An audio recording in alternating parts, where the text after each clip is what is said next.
Okay, so tonight we're talking about financial aid and what you need to know. I do want to preface, we're not going into detail on the Fafsa. We will talk about the Fafsa, but this isn't the Fafsa walkthrough. This is actually in preparation for the Fafsa, which is a piece of the overall financial aid process. But we find it's really important that people understand, all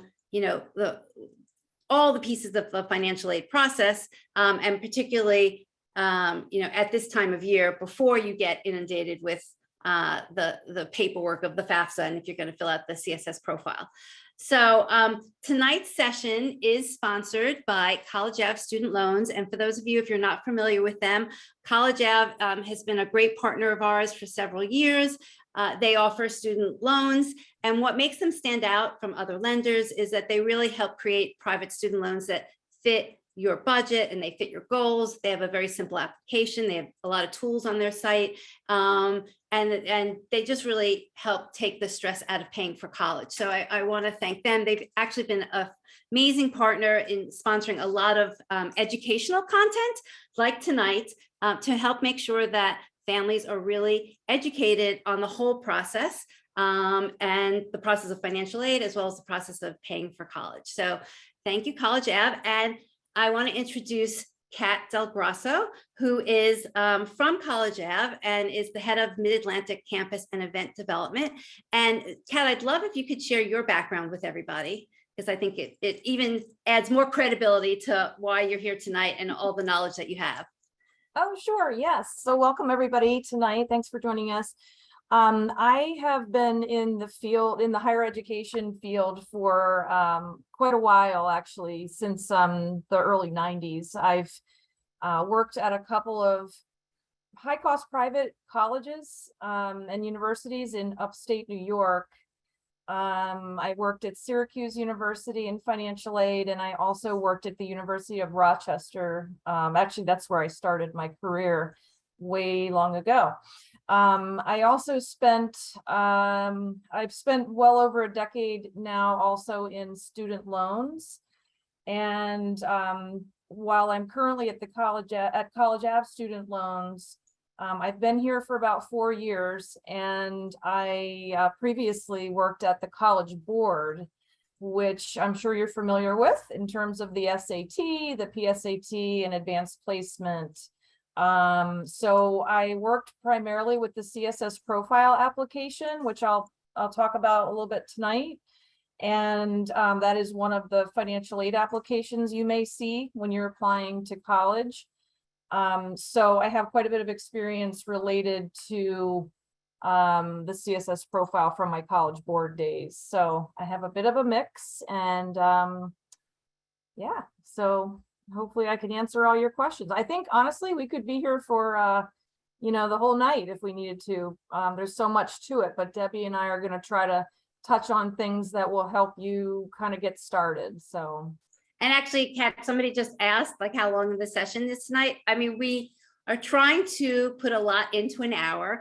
Kat graciously offers we'll go a little longer, really, to answer questions. We will definitely get through the slides within the hour, but depending on what the questions are and how many there are, we will probably go over the hour. But of course, at that point, you're welcome to leave or come back and watch the questions and the answers at a different point. Yes, for sure. So shall I go ahead and kick it off, Debbie, or did you have any other housekeeping? Nope, I think we should get going. All right, very good. So let me move along here. So this is kind of our agenda for this evening. I'm going to cover kind of 3 main areas. First of all, we'll talk about misconceptions about financial aid and how to apply or applying just in general, and then also some advice as well.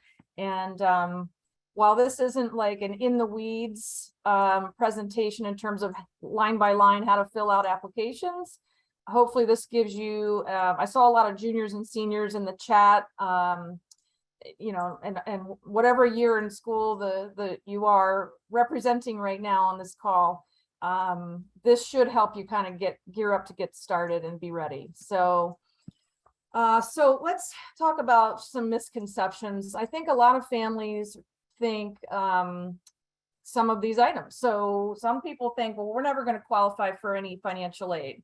We either make too much money, we don't make enough money.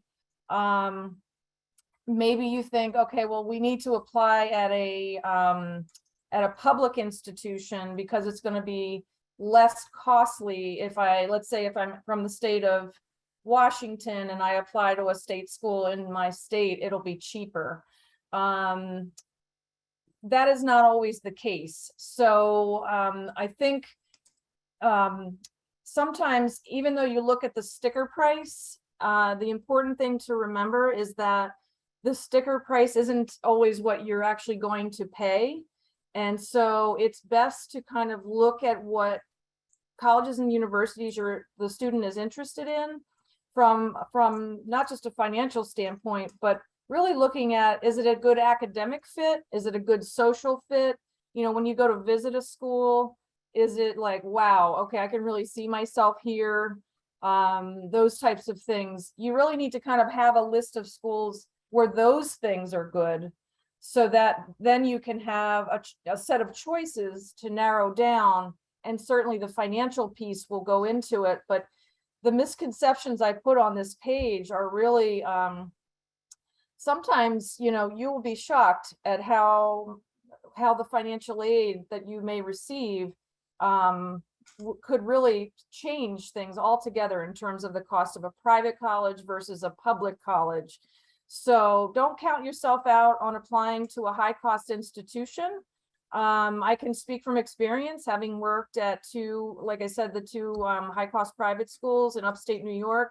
We had very generous financial aid availability in terms of grants, and therefore, you know, it was sometimes less expensive than even our state school system in New York State. So just keep all that in mind.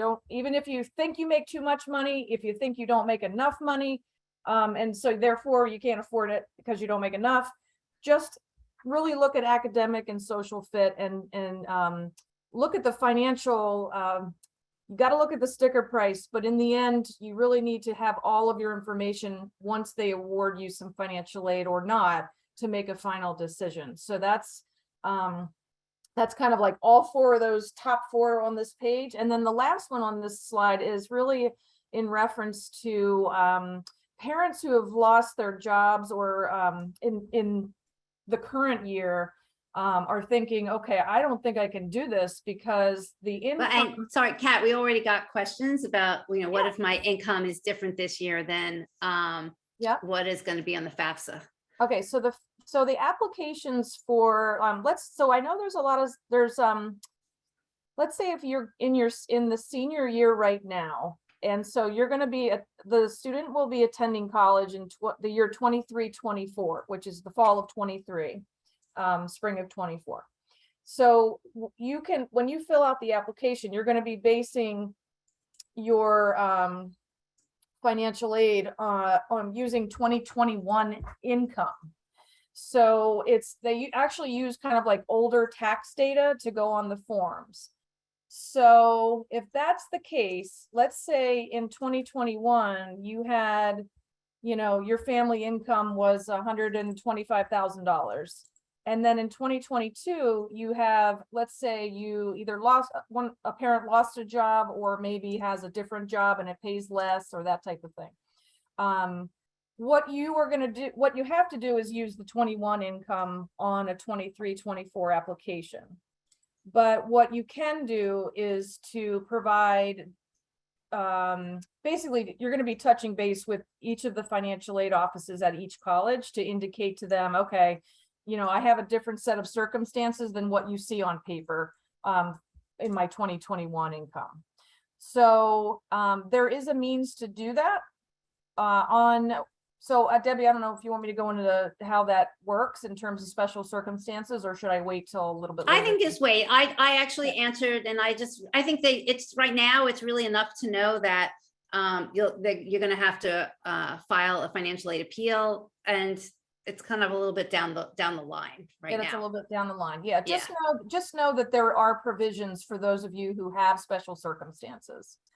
So not to worry this soon.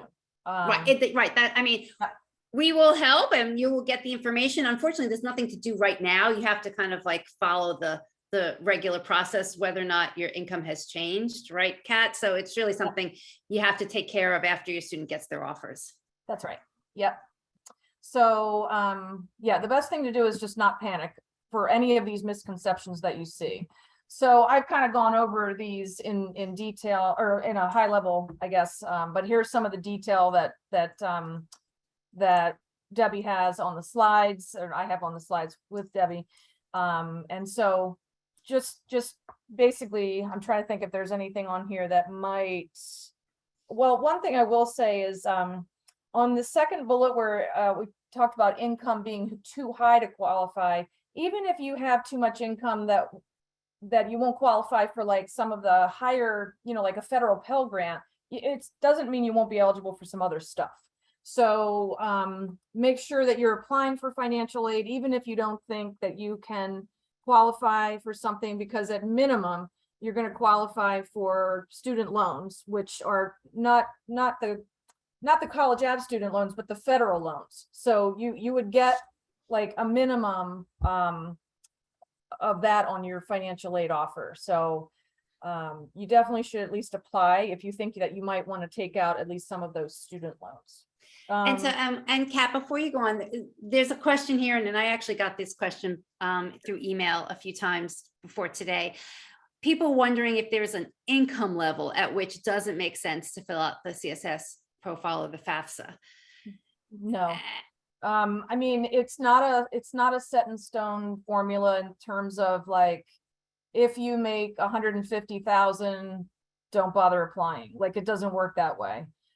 Because there are a lot of other circumstances that go into the calculations of how much need-based financial aid you're eligible for. So, for example, if you have, let's say you have a family of 6 and you've got 2 in college, and you make $250,000 a year, and you think, wow, we're not going to qualify. That is not necessarily true, because if you have, it does take into consideration that you have a larger family in that example, a larger family. So you have more mouths to feed and more, more supplies that you need to support a family of 6, versus if it were a family of, let's say, 2 with 1 in college, a single parent household with 1 in college, or 3, a mom and a dad, or a mom and a mom, dad and a dad, whatever, with 1 in college. So it does make a difference, like in the formula, in terms of how the bottom line comes out. So no, there is no income cutoff or asset cutoff. I will say though that income is taken into consideration in the formula more, like it's weighted more heavily than the asset side. So again, I'll say that again, the income is weighted more heavily than the assets within the formula for calculating need-based financial aid. There are some things also I want to point out that's also on the slide, is that sometimes if you're looking for, obviously everyone's looking for merit aid. Merit aid is basically anything that's like academic based or talent based, that's pretty much through, your admissions application. The admissions office is looking to see how much you would qualify for their quote unquote merit aid, which are they tend to be scholarships essentially. Every now and then you will see that the FAFSA is required for some schools for the merit aid process as well. Not everywhere, but I just want to point out that, let's say that you are on this call and that you, let's say you make $1 million. So you're not planning to apply for financial aid unless you wanted the student loans, but I could definitely say that level of income would not qualify, obviously, for need-based financial aid. But there is a possibility that at certain institutions, they may require you to fill out the FAFSA for their merit scholarships. So you want to check with each school to find out, what do I need to do to apply for any and all of your, whether it's merit or need-based financial aid, do you need the FAFSA or not?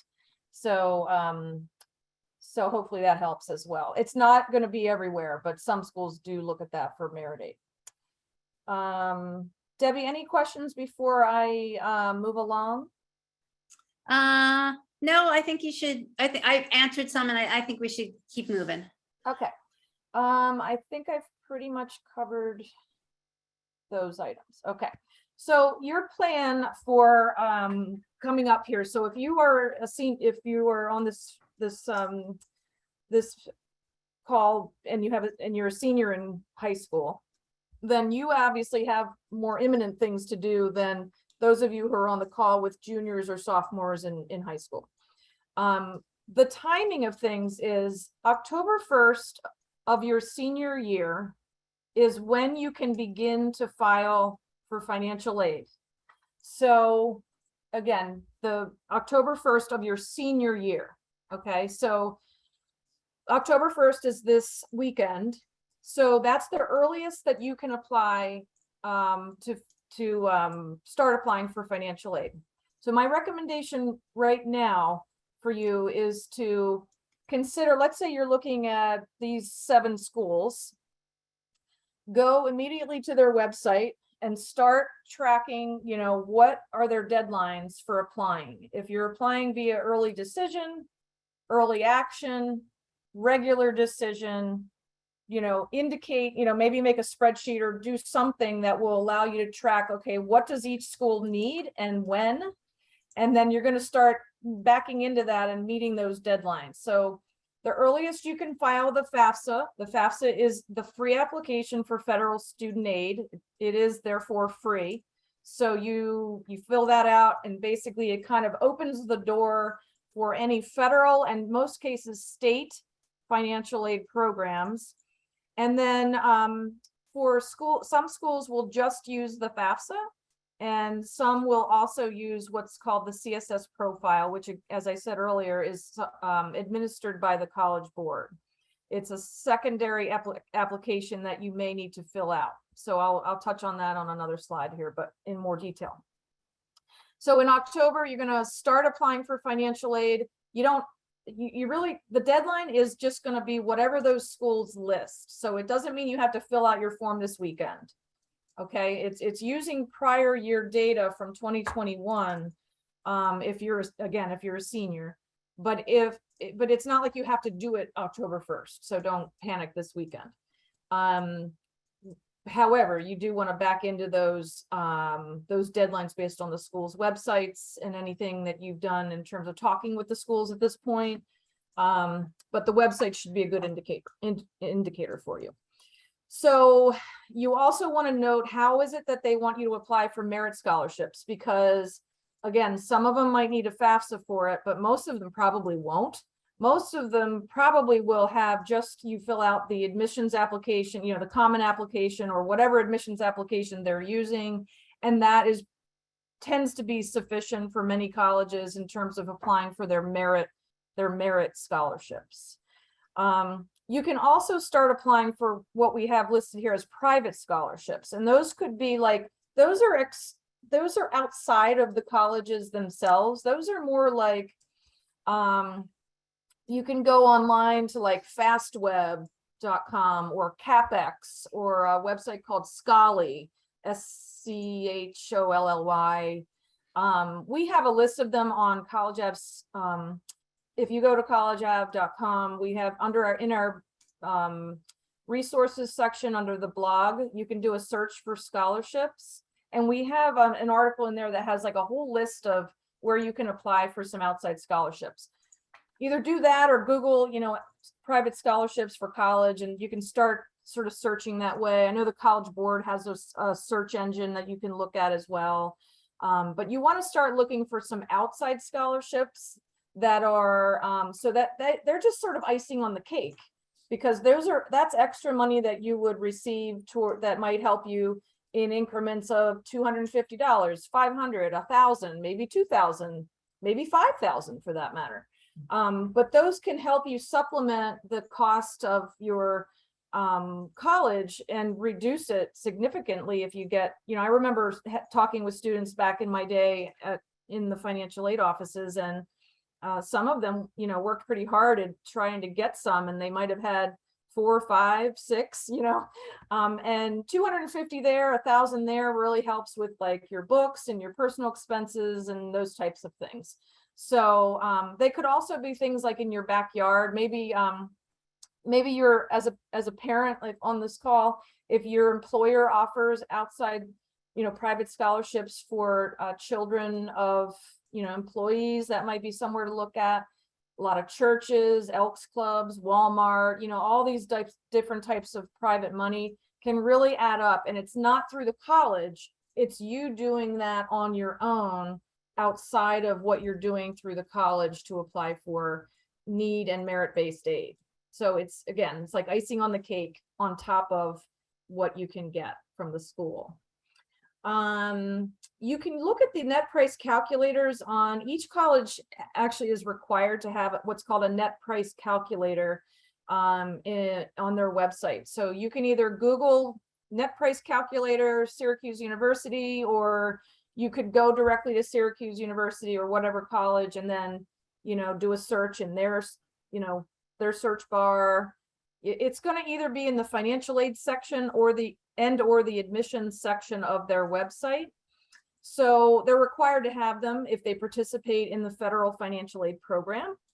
And so that will allow you to kind of run through a quick net price calculator that basically has you put in some data about your income and assets, family size type of thing, and then it will give you an estimate of or a range of how much financial aid you'd be eligible for at that particular institution.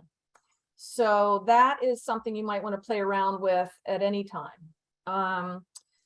There are ways to lower costs in terms of, after you've applied for financial aid, at some point, you can consider these items here. You could look at in-state public schools. Just know that sometimes the private schools could end up giving you a substantial amount of grants or scholarships where the public school isn't actually cheaper.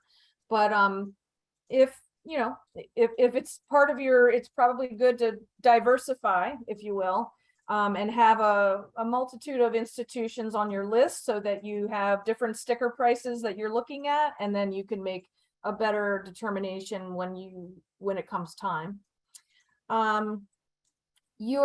So CSS Profile application is only asked for by certain schools. There's about 275 to 300 colleges that use it in the US, and it does cost money to fill it out. So it's a $25 fee for one school and $16 for each subsequent school. So if applying to 20 of those, those fees are going to add up unless you qualify for their fee waivers. So I would say try to keep your list of colleges to a reasonable number, especially if you're looking at a lot of schools that require the CSS profile, just because you are going to end up paying a fee for that, if, like I said, if you don't have a fee waiver given to you by the College Board. You can talk with any of the colleges and universities financial aid advisors if you have special circumstances, like the person who asked on this call. I'm sure there's many of you on the call who have a special circumstance where you have like either job losses or job salary changes between 2021 and whenever, or between whatever tax year is being used and whatever whenever you're getting into the school, like there's a lot of time that can pass there. So you might have a story to tell. All the financial aid folks out there at colleges are very used to talking with families about special circumstances. So you don't have to be embarrassed about bringing that up. It's what they do every day, because honestly, we're all human and we've all experienced something along the way, where maybe you're taking care of an elderly grandparent and you're helping pay some of their expenses outside of the household, or like, a grandparent of the student, medical, job loss, those are big ones. Maybe you had to withdraw from retirement because you had a job loss and you took out, some money for retirement, but now you're not going to have that as part of your tax income.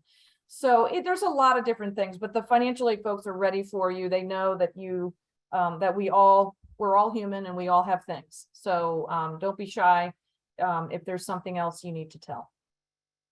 There are also monthly payment plans. So if you know that, okay, I can afford whatever they're asking me to afford at the school, but I cannot pay like half in the fall and half in the spring, like in these big chunks. So they usually they will have a monthly payment plan that you can divide it up over the course of the year.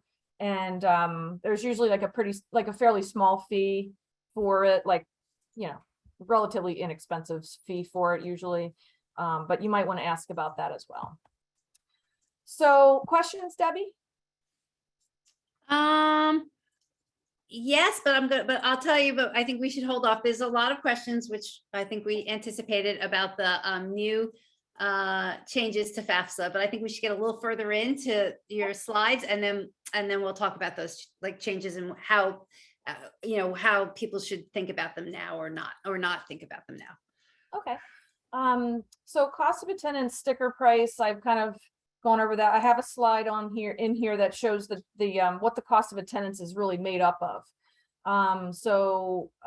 But really it is the sticker price. So it's kind of like, actually, is that my next slide? Yes, I'm going to skip here for just a moment.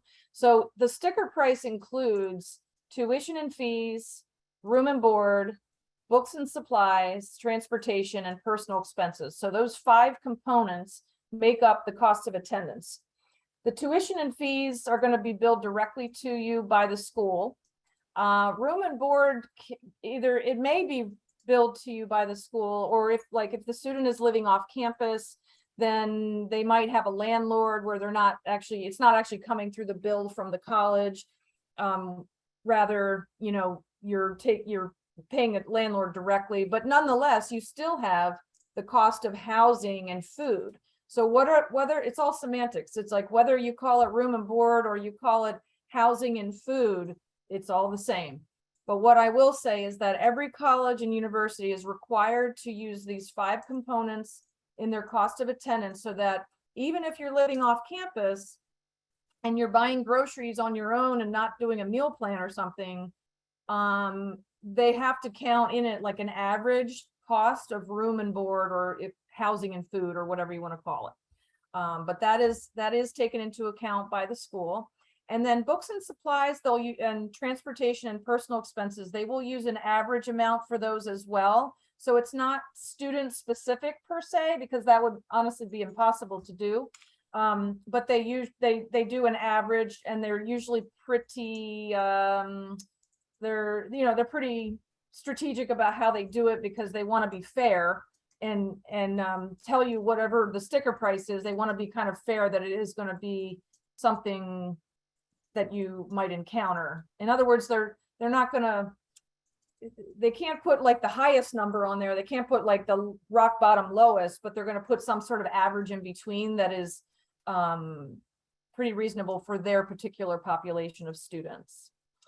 Okay, so let me go back to the slide before. So that is what the sticker price includes. So deadlines I've talked about. Make sure that you're keeping track from the very beginning, kind of what it is, what every college has for deadlines. The types of financial aid applications that those schools need. Some of them will just need the FAFSA, and some of them will need more than that. So the FAFSA and CSS Profile, you know, what is different? I'm going to go over that with you a little bit here, and how the family contribution is calculated. So I'll talk about that in a minute. So these are basically I'm going to talk about these items. So I'll just keep moving along, and we'll go through some visuals of these items. Here's a couple of examples of the deadlines, and I know, you know, this is not rocket science here, but this is USC and Caltech are listed on here. They have, like, USC has an early action applicant deadline, and they have regular decision deadline. So just make sure that you're adhering to them. Caltech they have early action and regular decision. They have a different deadline for, everyone always has a different deadline for continuing students. The continuing student deadline is always later than the first year student deadline, pretty much. But I will say this, please don't miss the deadline. And I know that sounds kind of silly, but I have known over the years some schools that have been very very, very, what's the word I'm looking for? Strict, excuse me, about the deadline itself. So let's say a school asks for a form by midnight, Eastern time on December 15th. There have been some schools I've encountered over time in my College Board days who literally didn't give out grants if you were after that deadline. They really only gave their institutional grants to families who met the deadline. So I think a lot of schools have flexibility, but I just want you to know that there are maybe some that they just, they have to have a cutoff. And so I would hate for you to be in that situation. So I would really count this as one of the most important things about tonight's presentation is to keep track of it, know what each place needs, each school needs, and you'll be better off for sure. Yeah, and Kat, I'm actually just going to emphasize that again. I mean, we're showing some examples here, but for schools that like have a November 1st or November 15th early decision or early action deadline, those financial aid deadlines might be also like sometime in November, maybe December 1st, but you better know when those deadlines are, because if your student's applying early and you want them to apply for financial aid, if you don't get that financial aid, application in on the early decision or early action deadline, then, they might get an admissions decision back and you might have missed the financial aid processing. Yeah, and also so there are people on this call. I saw the chat earlier. I haven't been able to obviously monitor it here now while I've been talking, but I know there are people on this call from a lot of different states across the country. And, states have their own state grant programs. So you'll also want to be applying to those. And the good news is that most of the states now in the country will have their application immediately follows the FAFSA. So when you complete the free application for federal student aid, at the very tail end of it, it'll say, okay, would you like to go on to the state application now? And it's been made much more streamlined over the years. And so you can just slide right into it right at the end. I would say most states these days. So make sure that you do that while you're online. If you can, just kind of slide right into the state application, because some states will have very early deadlines. I worked in the state of New York, and our state grant deadline was it was a lot later. It was flexible. But I know of some states that have very early deadlines. So that's another thing to watch for, because some of the states have thousands of dollars in terms of grant programs that they have. So you don't want to miss out on that. That's kind of a big deal. And I do know that if you were online on the FAFSA, I'm changing over here to the federal student aid site. If you're online, it's studentaid.gov. You can go in through the FAFSA is here. So you basically you can complete the FAFSA form here and start creating your account and that type of thing. But the other thing that you can do on here is to look at, I know it's in here somewhere. There, might have to plug it into the search, but they have on the federal site here a list of every single state and what their deadlines are. I think, Kat, was it under the first menu where it said FAFSA form, and then on the side there, on the right side, says FAFSA deadlines? Maybe it's on that page. Let's see. There it is. Yes. Yeah. So all your different states are listed here. So most of them have a date, or some of them say contact the financial aid office, but and these are for people who are, so right now, again, this is for like, if you're a senior or you're a parent of a senior, just note that this is going to be, okay, the 23-24 academic year is really what you're looking for. So if you're a junior, obviously this is going to change because this is just current year here. But this will help you to understand. And I think it's like, some of them are just really early. Like, I think Illinois has a really early. Yeah, well, they say ASAP after October 1st, but I know that they basically sometimes they just run out. Like right here, they say awards made until funds are depleted. Well, that's not good. You want to be first in line. So I'm just advising you to take a look at that and, you know, be in that first of the line queue or early in the line, and then you won't be cut out of, you know, getting any of that money. Okay, so a little bit more detail here, but the FAFSA free application for federal student aid, I showed you the website.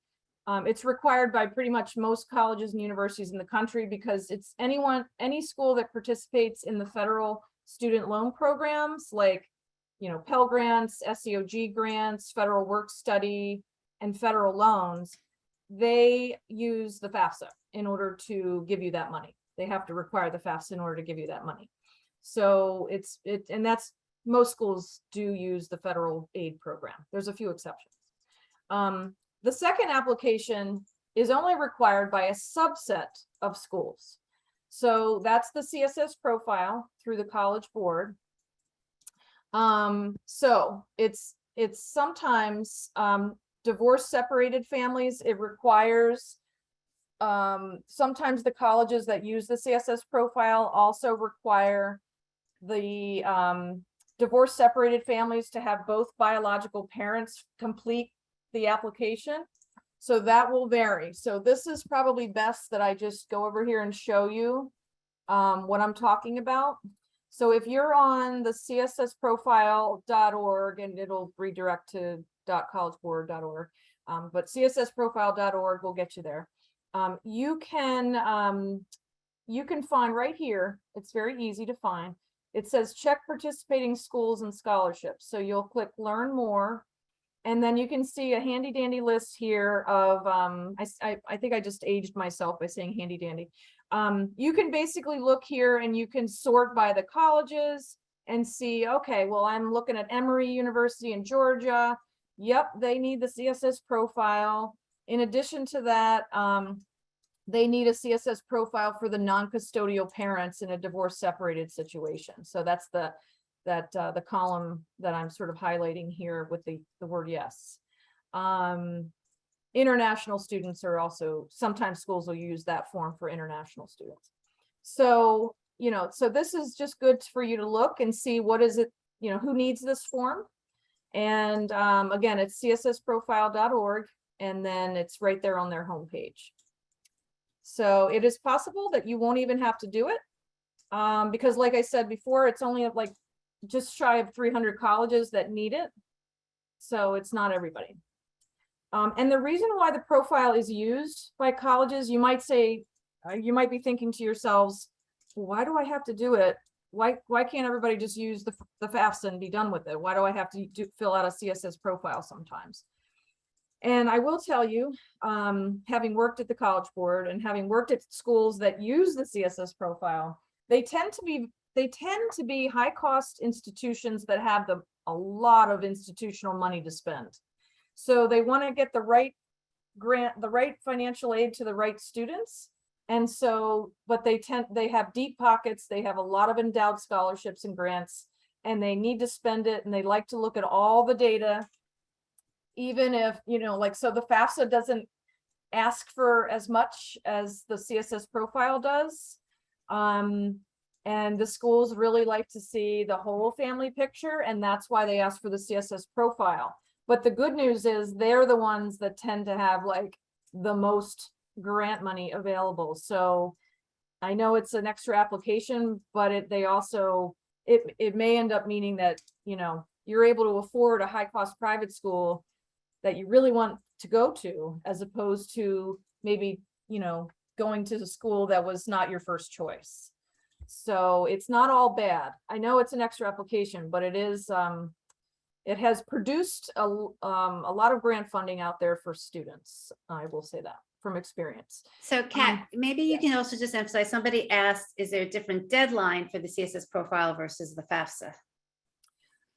So No, so basically the kickoff date is October 1st for the FAFSA and the profile.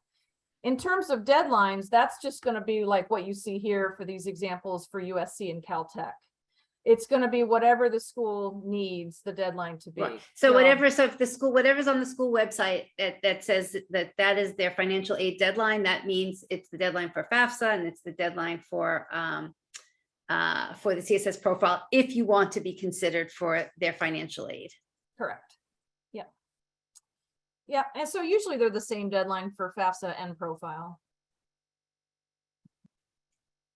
And then lastly, the third financial aid application type is an institutional application, which you will, it's less used.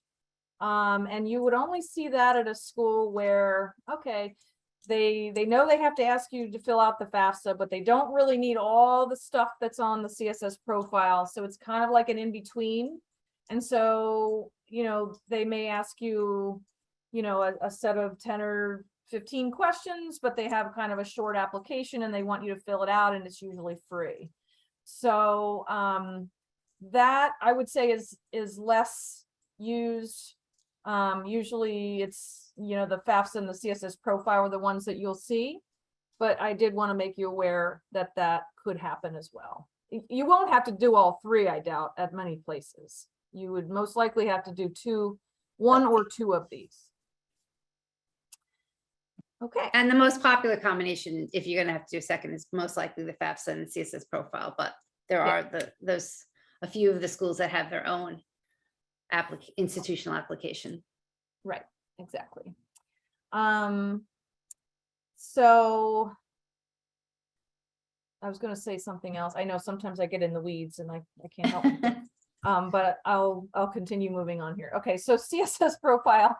And I'm sorry to interrupt you, Kat. One thing about just so you know, and we don't have the date here, but Kat's actually coming back to do a session that is just on the CSS profile. So again, this is a little bit more like summary level of the process, but we're going to have a whole session that is just on the CSS profile. So I know, because we're getting, and I'm sure we will get more questions about the details of, and I think I just want people to know we're going to have a separate session for that. Yeah. So the form itself, like the CSS profile form itself, tends to be, like I said, the high cost private institutions. Sometimes you will see some high cost public institutions also request it, or maybe just public institutions that just have a lot of money to spend. So I mean, not to call anybody out here, but like University of Virginia or UNC Chapel Hill or University of Michigan, Ann Arbor, those types of schools, they have a lot of endowed funds, and so they do use the profile. I think they're still on the list. So, but it's mostly private colleges, but there are some public schools on there as well. The information is, you know, there's a lot of similarities to the FAFSA, so I'll show you a little chart of that.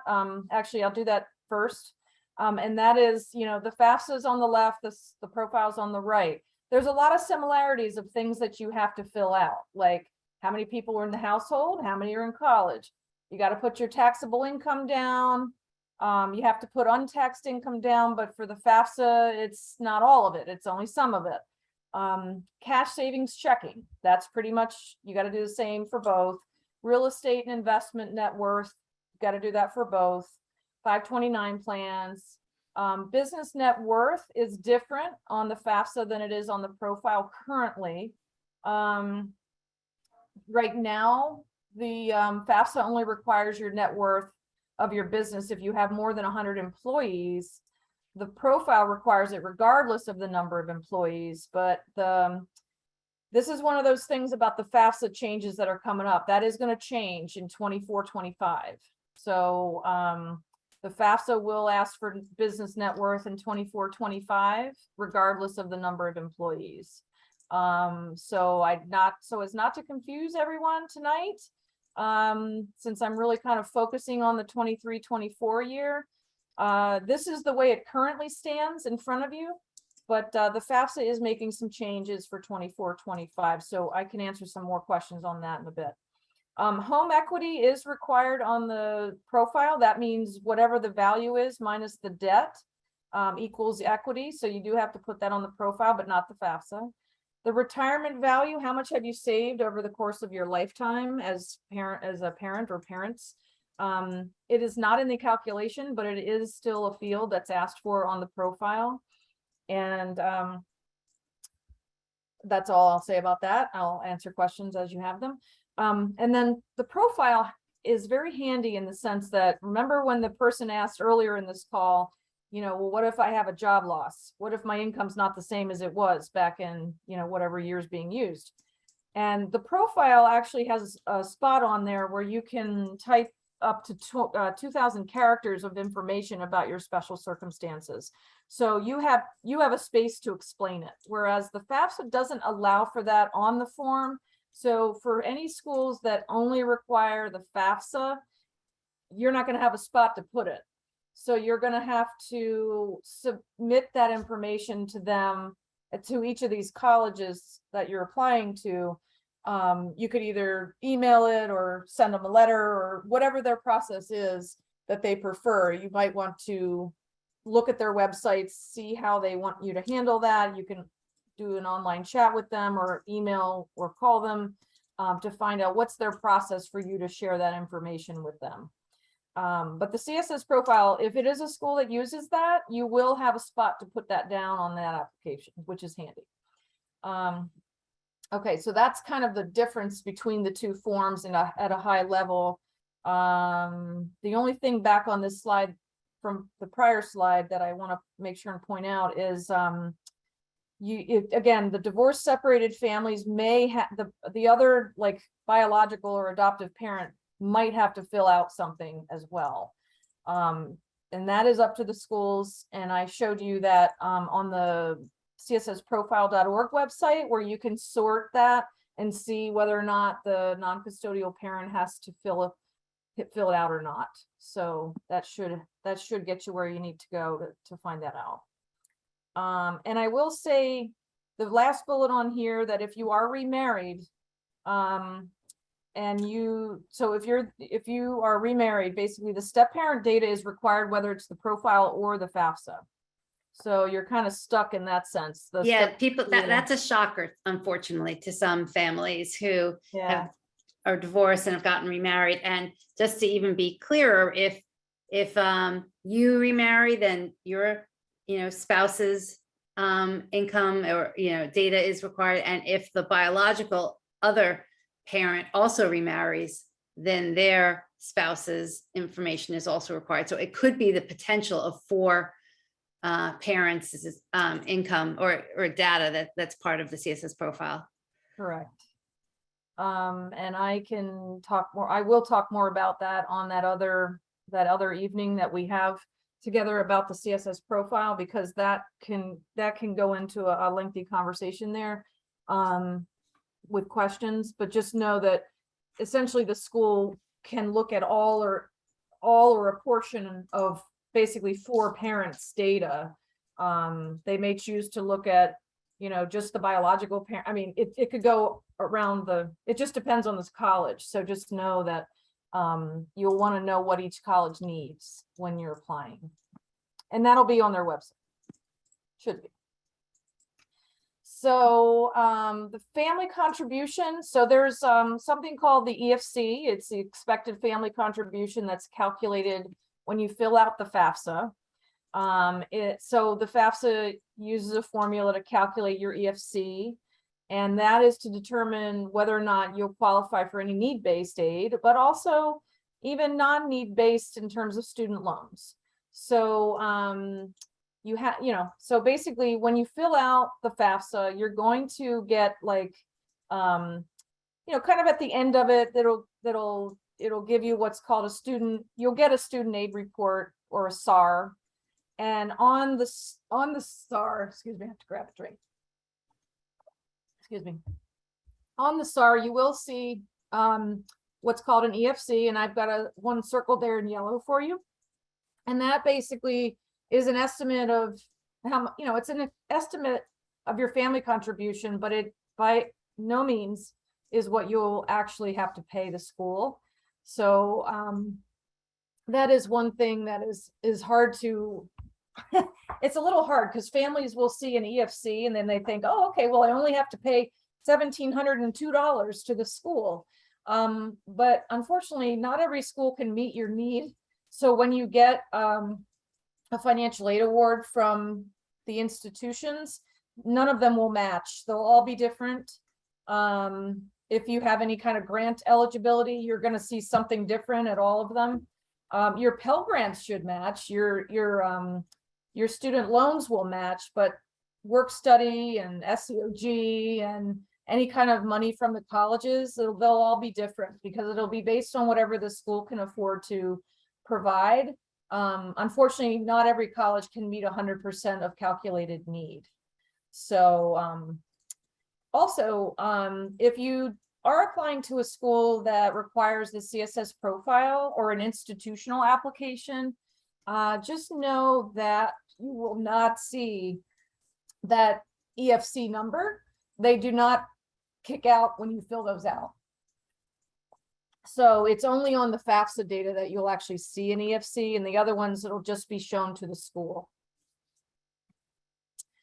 So I've already said basically the Fafsa EFC is really kind of like an indicator of how much federal eligibility you have, but it's really not your actual amount that you're paying to the college. So I think, let's see here, I might have already said these items. Yes, I've kind of really said the rest of those items on that page, but here's the calculation of need. So basically it's the cost of attendance, or otherwise known as the sticker price, you know, kind of like all 5 of those groups of expenses that I mentioned earlier.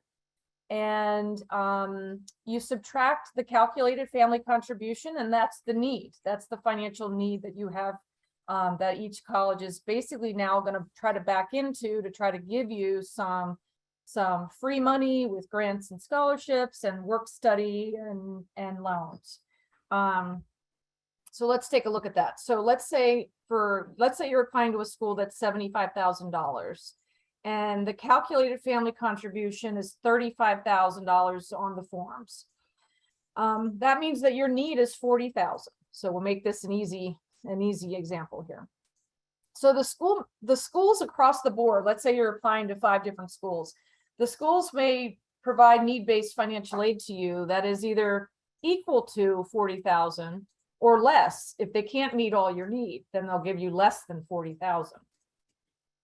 So if they do give you less than your need, here's how that might look basically.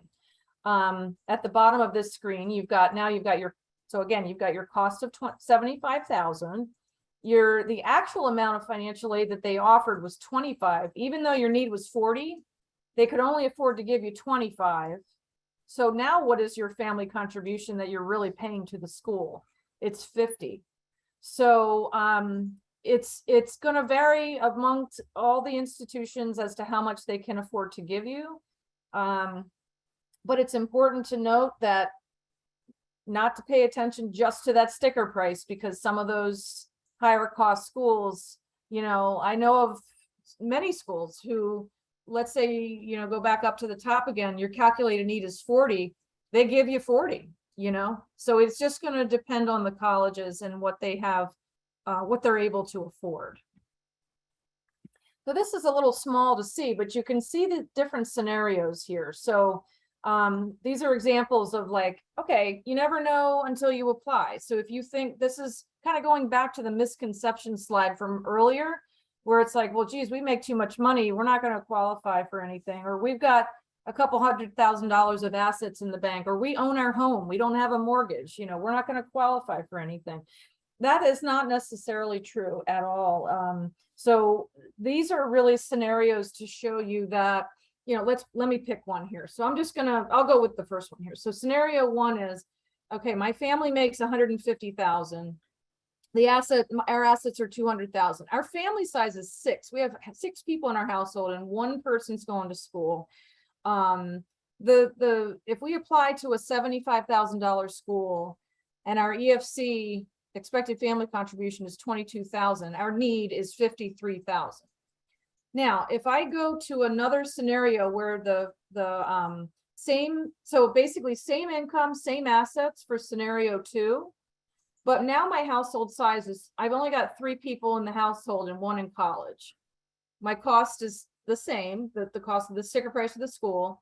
My EFC now is 32,000 because it's going to be higher if the household size is smaller, if all else is equal. So now that person is only has a need of, or has need of 43,000, whereas the family in scenario 1 with the same income and assets has a need that's $10,000 higher.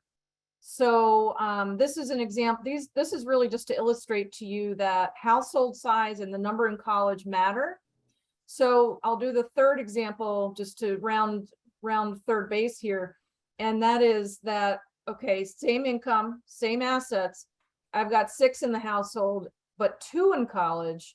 Now, all of a sudden, at a $75,000 institution, my EFC knocks down to 11,000 and my need has gone up 64,000. So that means when a school is, let's say a school that's got a lot of, ability to give out their own grants, you might see a financial aid award of, near $64,000. So it really does depend on household size, number in college, income, assets, and also some of those special circumstances will come into play, like medical expenses, maybe K-12 secondary tuition, things that you're paying on that front. So there's a lot of stuff that's going into there. I'm going to stop there and see if Debbie has a question. Yeah, a few little questions. One question about the number of people in the family. Is that really the number of people who are living in the house, not necessarily the number of people who are part of the family? It's the number of people who are in your household where you're providing greater than half of their support, essentially. So it's usually everyone who's living inside of the house. So if you have like an older child who has already graduated college and they've moved out and they don't live there anymore, you would not include them. It's really whoever's under that roof that you're providing. Basically, you're the support for. They're getting all their meals are coming, and basically they're eating and they're sleeping in the house. So you're providing greater than half of their support. And let's say that could be a grandparent too. Let's say you have let's say your sister, let's say I'm the parent and I have a husband and my sister needed a place to stay. So she's been living with us for 3 years. She's living in my house. I'm feeding her. She's sleeping in the house. So I can include the aunt. That's the aunt of the student, basically. I can include her in my household if she's living there full time, or at least half time, actually. So I just want to emphasize your scenarios like 7, 8, 9, and 10, because this comes up a lot and people kind of don't initially understand why they would receive different aid or be eligible for aid at one school and not eligible for aid at another school. And so I just want to point that the examples that you have out in scenario 7 and 8 and then 9 and 10, because it really comes down to what your EFC is and how that EFC compares to the cost of attendance, and then what the school's financial aid policy is. Are they helping meet your any need that you might have? So it's those 3 factors that vary school to school. So that goes back to the questions earlier on, asking, is there an income limit? That's why there's not necessarily any limits, because these things vary, and how your EFC might compare to one school, it's going to be different compared to another school. Yep, correct. And so like scenario 8 and 10, those are like state school prices for the cost of attendance. So you're not going to get as much money. If all else was equal, like in terms of your household size and income and assets, their cost is lower. So when you subtract the same EFC from a lower cost, you're going to get a lower need amount. You won't be you won't need as much, according to them. So Kat, maybe just because this slide did talk about number and family, do you want to just touch on the changes for that are coming for Fafsa, and particularly for the number of students in college at the same time? Sure.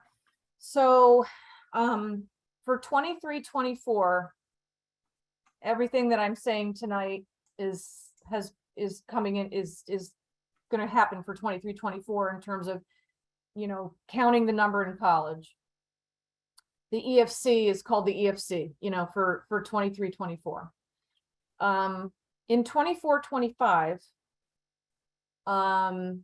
so for those of you who are seniors, this will be your sophomore year in college. For those of you who are juniors in high school, that will be your freshman year in college. There's some terminology that's changing, and there's some formulaic things that are changing. So the EFC will be called something else. It's going to be called the Student Aid Index, or the SAI. Doesn't really matter to you per se, but all you need to know is that in 24-25, the terminology is going to be slightly different. So you might look back to this and say, hey, Cap told us one thing and now it's something different. But so the EFC is changing to SAI, but and then also the formula for the Fafsa is not going to take into account number in college. Now, don't kill the messenger here. So the number in college, it is not going to be like part of what you see as part of the bottom line. So if you have 2, 3, 4 in college, whatever, goodness gracious, if you have 4 in college, I'm so sorry, at one time. But anyway, if you have more than 1 in college, the formula is not going to count that in 24-25. That is the plan that has been in the works for a while. The Department of Education, who creates the FAFSA and the formula, we've kind of known this for a little while, so you may have heard about it. So as far as I know, this is going to happen in 24-25, where the number in college won't count. However, there's a lot of stuff that goes into the formula, and I just want you to feel okay to know that other things are changing inside the formula. So it's not going to be like all of a sudden they're taking out this wonderful provision of, kind of dividing by 2 at the bottom of the calculation because you've got 2 in college. It's not like they're just removing that and then not helping you in any other way. They're just kind of changing how the formula works. So it's not gonna, your bottom line isn't gonna, it doesn't say number in college, as it's not going to take that into account, but it's kind of increasing some other things that are happening within the formula that you don't really see. So I don't want you to panic knowing, or if you've heard from other people that, oh, the number in college is gone, so therefore I'm going to have to pay like twice as much. It's not going to work that way. There have been a lot of presentations that I've seen at my, at association, my conferences that I go to in my field of financial aid. And there's a lot of data on it that it's actually going to increase the number of people who are eligible for federal Pell Grants. But it's not necessarily going to pull away from what you would be eligible for. However, I can't promise anything because I don't know, officially, if your number is going to be a little higher, your family contribution is going to come out a little bit higher or about the same or a little bit less. I think it just depends on where you fall in the in the income and asset part. But just know that the terminology is changing. The number in college is definitely changing, but there's other things that are happening within that'll still kind of keep the boats afloat there in terms of where your bottom line is coming out. So I don't know if that's helpful or more confusing. I just want you to remember that it's 24-25, not 23-24. And we'll know more information on this. You and me and everybody else will know more information as this year goes on, because I think it's going to, it'll all shake out. I think we'll know more this year before October 1st of 23, because that's the FAFSA that will begin calculating it that way. So more to come this year on it. I'm sorry that I don't have every answer, but I have seen and heard a lot of data driven information on it. And don't want you to count certain schools out because of this news. I think it's just a matter of, let's just see where it goes. And, it's not all doom and gloom or anything. Yeah, It's not meant to hurt families. It's meant to help families in the end. And it's just a matter of how the formula is crafted. So. right. We wanted to mention it tonight, but we didn't want to get into the details because quite honestly, we don't want to confuse people about what needs to get done this year. And Yeah. this year, the changes are not in place. So we want to kind of get through October, November, and probably, you know, sometime during the winter, we'll talk in more details. And as we learn more, and as there's more certainty that the changes are going to go into effect, we'll talk about it more. But there's no point in setting up confusion now because, you know, it's nothing that's going to impact what you have to do for this coming year. Correct. Yes. So, any other questions on this slide before we go on, Debbie? Nope, I think we can go on. Okay, I know we're past an hour. I knew we would be, but I think we're getting close. So if you do have special circumstances, I told you before that the profile allows the 2000 character box for you to type in what your information is that you want to tell the financial aid offices about. And then the FAFSA, you know, you'll have to put that in writing in some other way. But it'll be like, it could be things about job loss or pay reduction, medical stuff, taking care of elderly grandparents, whether they're in the house or maybe you're helping them pay for assisted living places or things like that, which, by the way, are very expensive these days, I've noticed, as my parents have become more elderly. K-12 tuition expenses, that's another one. So you will probably have to, well, usually, I'm going to say almost 100% of the time, have to require some sort of documentation to prove the expenses at some point. So just keep in mind that whatever you're writing down might have to be backed up with some sort of documentation, perhaps. So, and consumer debt is not typically considered. So, unfortunately, like credit card debt is not part of the calculations at all. And, you know, certainly if you needed to tell the school about, certain levels of credit card debt and consumer debt of some sort, they're not typically considered, but you can work with each school individually on that. And when you provide special circumstances, you're really kind of appealing the financial aid. That's the lingo. So you're kind of appealing to the financial aid office to say, please take note of these items in addition to, you know, that's because what I look like on paper is not exactly what my ability to pay is at this time. So you're appealing the financial aid eligibility. And then in reference to the other biological parents household, the lingo is that you are, and again, this is only if the school uses the CSS profile, but if it is a divorce separated situation, the parent who is not going on the FAFSA and not going on the CSS profile, whichever parent that is referred to as the non-custodial parent, which is not a great way to term it, but that's the terminology that you may hear if it is a CSS profile institution. And I did say this earlier, but some colleges may require you to complete a separate CSS profile application for that. So in terms of how that works with the calculation of need and financial aid, that will depend on each college. I hate to say that, but there's an awful lot of quote unquote, it depends when it comes to financial aid stuff, because each college really does things their own way. Avoiding this was sort of the last part here, some more advice of, you know, preventing any CSS, you know, profile mistakes.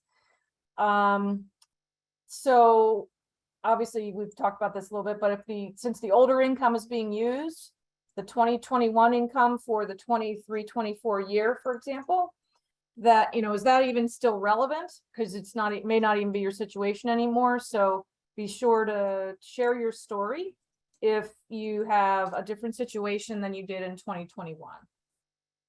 Home equity, make sure that you're putting down the debt against it. So they're asking you for the value for your home on the CSS profile. the home, the other real estate, and the farm. If you have a farm, that's not your, basically if you have a farm, if you have any debt against these items, then you make sure that you put that down, because that's going to make a big difference in terms of what they're counting for your equity. So they're not just looking for value, they're looking for the debt against it, so they can look at the actual amount that you have in equity. Special circumstances I've talked about quite a bit, but think that through fully in terms of what is not reflected on these forms that you really want to you need to tell them about. The retirement income I mentioned earlier is actually a field on the CSS profile. It's not, well, okay, let me back up. Retirement income. So you know how sometimes, you'll put money away in your 401k or an IRA for the year 2022. And when you, all throughout the year of 2022, you're saving, you're putting money back during the month, each month. And that's considered untaxed income on both the FAFSA and the profile. So you have to list, what did I do in that tax year for untaxed income? Okay, so that's required no matter whatever you did in that tax year. However, the amount of money that you have saved over all this time that you've been working as a full, asset, that whole amount is not counted on the FAFSA, but it is a question on the profile. And it confuses people sometimes, because when you're filling out the CSS profile, you might say, well, why are they asking me for my retirement income that I've been saving all these years? Do you expect me to take money out of my retirement to pay for college? And the thing is, it's a question on the application, but as I said earlier, I'll reiterate, it's not taken into account in the calculation of your need, but it is something that the financial aid offices can see when you put it on the application. So that's about all I can tell you, just from having worked there. Again, whatever you put back in the tax year that's being used for your application, that income will be counted on both forms as untaxed income. But all that money that you might have saved over the years, whether it's 10,000, 50,000, $1 million, whatever you have, that will be a field on the CSS profile, not in the calculation, but it is an FYI to the financial aid officers who are looking at your application.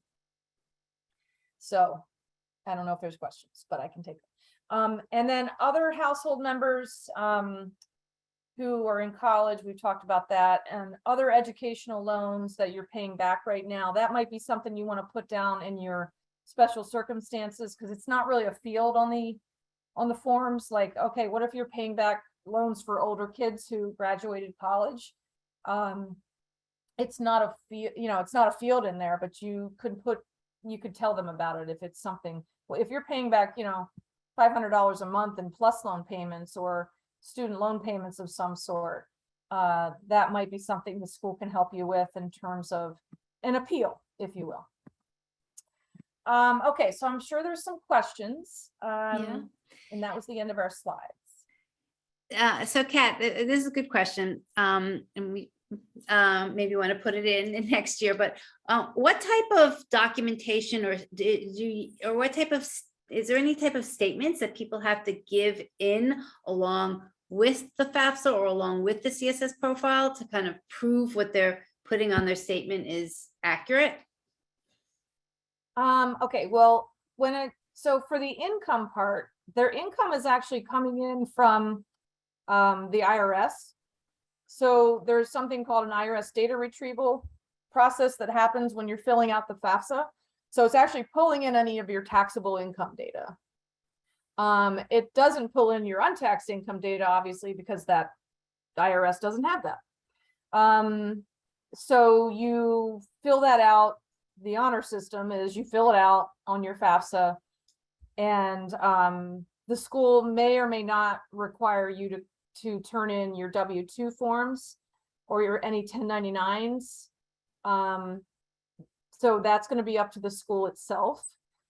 And the CSS profile doesn't pull in from the IRS, so you have to, physically type that in when you're doing the application.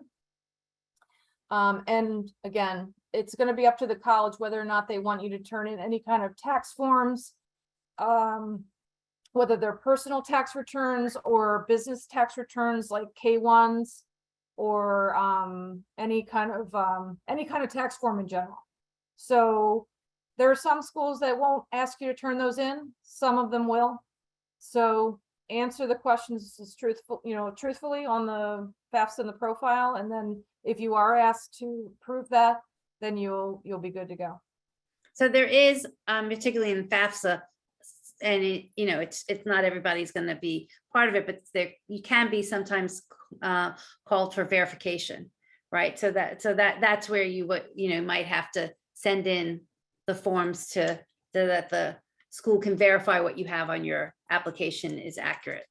Right. So the verification, that's the lingo that you might run into, where they might ask you for, they might ask you to verify everything.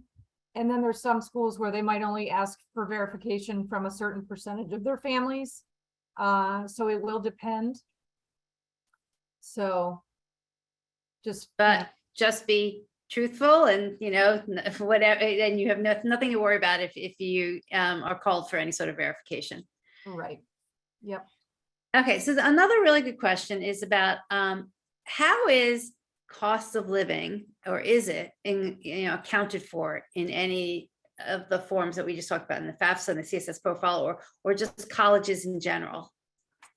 When the colleges go through the financial aid calculations.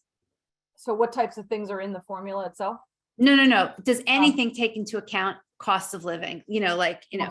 Some, I could, have a certain income and, be in New York City versus in Kansas, and, that money's gonna go further in different places. Okay, so that depends. So on the CSS profile, that is something that can be taken, that is taken into account. Well, I shouldn't say that. Both forms actually, it does take it into account, because you have to, like the state that you live in does come into play when the need is calculated on the FAFSA, and also when it's calculated on the CSS profile. However, I lived in Rochester, New York. Rochester, New York isn't as expensive as Manhattan. We used to say, like, okay, Manhattan, New York is not the same cost of living as Manhattan, Kansas, which is an actual place in Kansas. So when it comes to the FAFSA, it's kind of like, it's all just driven by the state you're in. And then that helps take into account, like, okay, what are your state taxes that you're paying? And that's an allowance within the formula.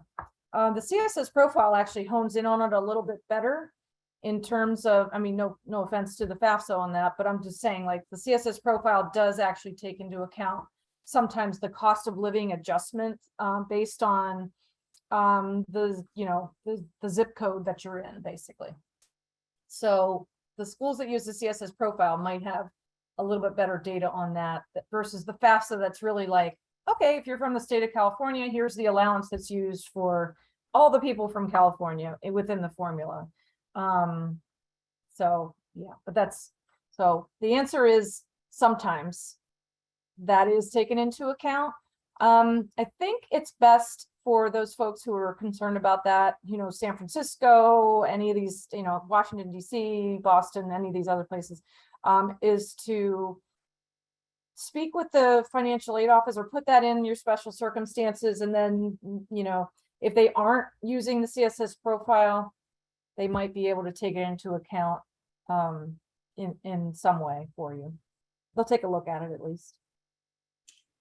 Do you also, kind of in the same line of conversation about what is taken into consideration, do schools ever take into consideration that a student or another child in the family is going to a private school, and there's like, private school tuition, high school private school tuition going on in addition to, sending children to college?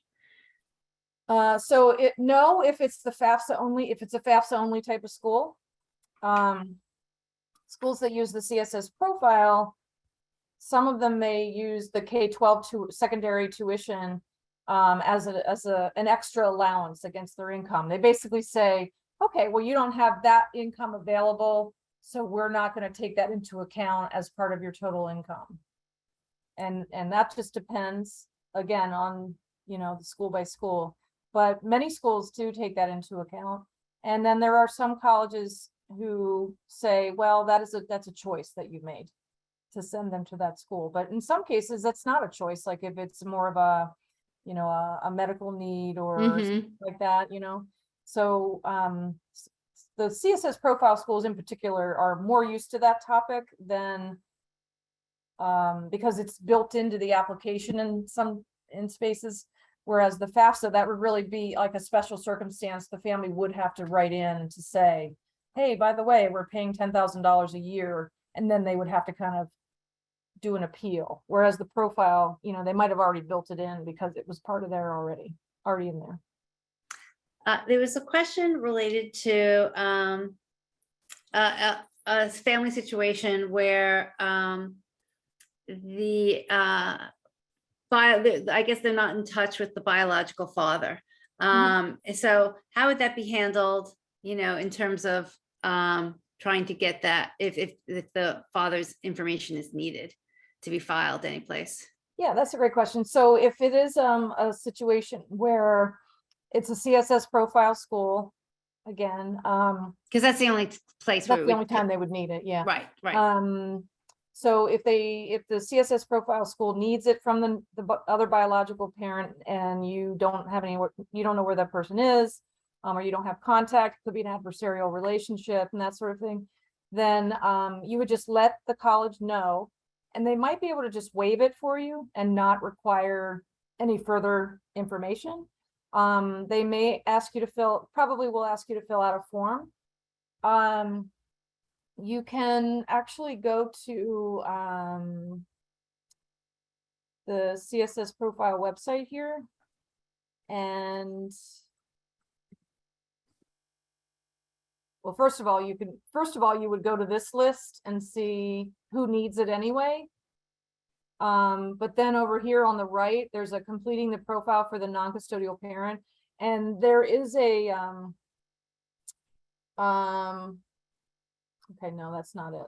That's not it. There's a place on the profile site where, oh, here, divorced or separated families. And it links you to whether or not they need the profile for that person. And then down here, there's a waiver request. So you can fill out the CSS profile waiver request for the non-custodial parent. And that really is basically saying, hey, I don't have any contact with this person. And so they have you fill out a form.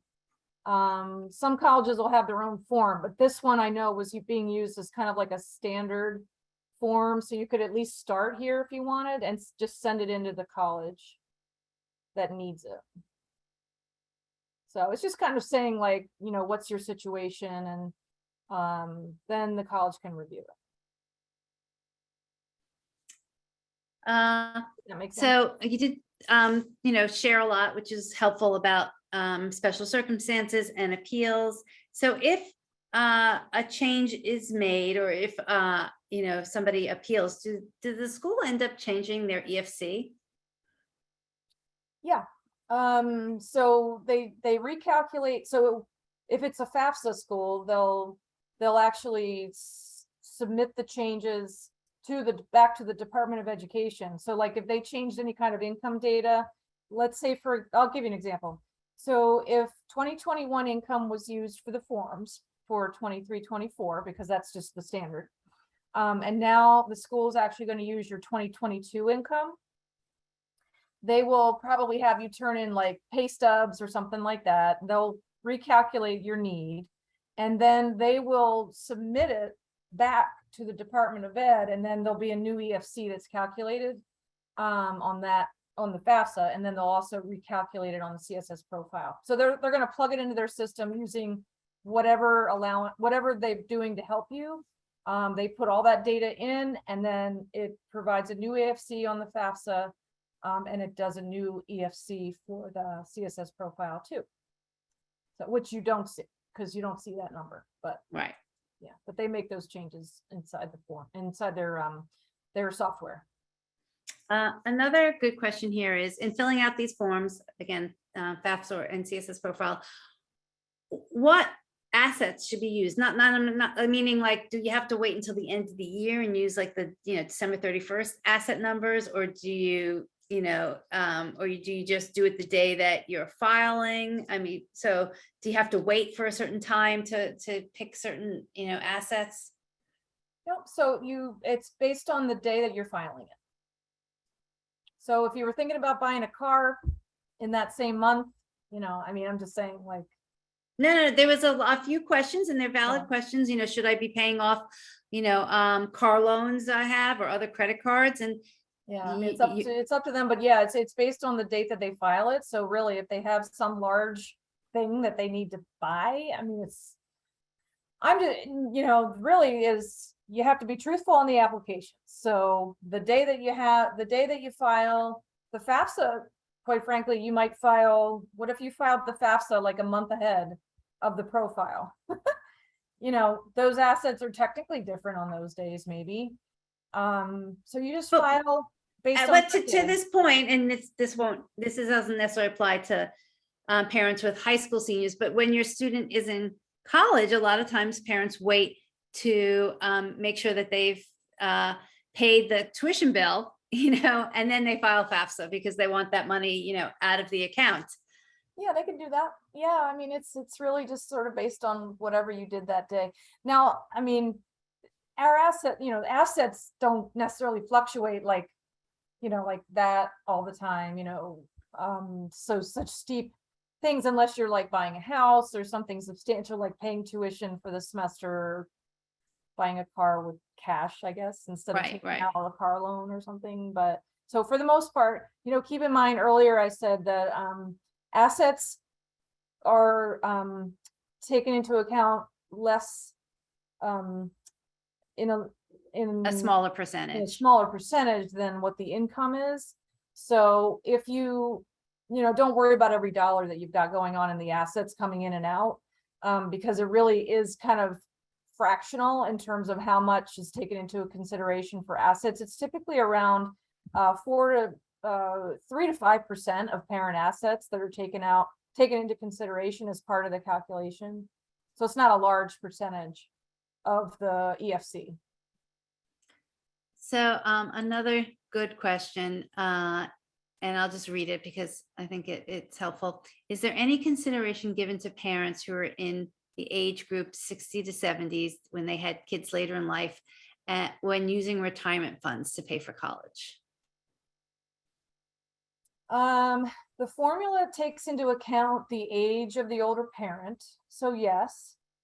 And what that means is that if you are older, that you kind of get more allowances within the formula. So the EFC is like, let's say everything's equal, except you're 70 and another parent of a college student is, 45 or 50. If all else is equal, the EFC for the family with the 45 or 50-year-old parent is going to be higher than the one with the 70-year-old parent. Because it does give you more allowances based on the age that the parents were born. It's specifically the age of the older parent, actually. So if there's like, a 70-year-old parent and then they're married to someone who's 50, it'll still give the allowance because the age of the older parent is 70. So the answer is yes, but I don't know if it's not, I don't know the percentage of how significant that is. I think it depends on what the rest, all the things that go into it, like income and assets, but yes, it is taken into account at least. And is that same for the CSS profile? Yeah. Mm-hmm. In a different way, but yes. Yeah, so I do think, so so they're already getting, maybe they're getting like, well, Social Security, and also like your income is different on paper than what, let's say a 50-year-old parent would look like per se. So I would recommend having like if you're concerned about it before you apply, you can, or actually, it's probably best to talk with the financial aid office maybe after you got the financial aid package from them, the award, because it's really hard for the financial aid officer they're not going to be able to calculate your stuff early. They kind of have to have you file the stuff first before they can start, tweaking anything. So if you're concerned about something, like, and this goes for everybody, regardless of this conversation about the age of the older parent, but my recommendation would be like, get your initial financial aid awards first, and then start peeling it back and say, okay, this is going to be unaffordable for us. And then start, talking with the financial aid officers at the top schools that you're really looking at. Because you can always have further conversations with them once you've got something in front of you to look at in terms of how much they're going to give you. So, and again, that goes for anybody on this call, regardless of who you are. Right. And I mean, also the reality is, the financial aid office is very helpful, but before your student even applies, you don't even know if they're going to be accepted. So, they don't have all your information in front of them. So it's hard for them to always answer these questions as accurately as they would like. Yeah, I mean, I would say one more thing on the question about the 60 or 70-year-old parents. If you're concerned about anything in particular, make sure that you put it in the special circumstances section of the Css profile. And if it's just a Fafsa school, then, send an email in. Okay, well, Kat, at least I'm pretty sure we got through the slides in an hour. And so I appreciate everybody who's hanging on at the end to listen to the questions and the answers. Yes. But thank you as always for your wealth of knowledge, and you will be back. We have another session, and we have a session on the Css profile. So this was just to, get everybody interested, or just to kind of like whet their appetite and give everybody a little knowledge about the process. And there'll be more to come. And as this is actually helpful, hopefully it does give people a framework as they're starting to hear more about financial aid. And as they start to dig in, I'm sure in the next session, they'll come back with more questions. So yeah, it does take like multiple times to get through it, to kind of like, okay, it's a lot of information. I mean, it really is. It's hard. It's a lot. So thanks for offering it to families. Oh, thank you. Thank you for thanks College Ave. Thanks College Ave for sending you and with all your knowledge. And I know that it really helped a lot of people, and we'll be back. All right. Thanks, Debbie. Okay. Thanks everybody. Good night. Thank you both. Have a good night. You too. Good night. Bye-bye.